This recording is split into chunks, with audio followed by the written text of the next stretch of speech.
రాత్రి సంగీత యాదవ్ అనేటువంటి మహిళా కార్పొరేటరు, సోమాజిగూడ చెందిన కార్పొరేటరు వాళ్ళ భర్త శ్రీనివాస యాదవ్ను క్యాంప్ ఆఫీసులో కాంగ్రెస్ పార్టీ వాళ్ళు నవీన్ యాదవ్ అనుచరులైనటువంటి గొంటి సాయినాథ్ అనేటువంటి రౌడీలు విపరీతంగా వాళ్ళ పార్టీలో కొనసాగుతున్న మహిళా కార్పొరేటర్ భర్తను రాత్రి విపరీతంగా కొట్టిండ్లు.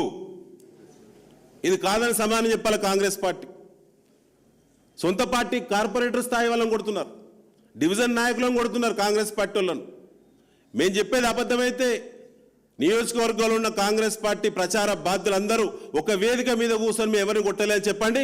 ఈ రకమైన వీడియోస్, విజువల్స్ ఎక్కడెక్కడ కాంగ్రెస్ పార్టీ గుండాయిజం చేసిందో జూబ్లీహిల్స్ నియోజకవర్గంలో అన్ని కూడా బీఆర్ఎస్ పార్టీ కలెక్ట్ చేసింది.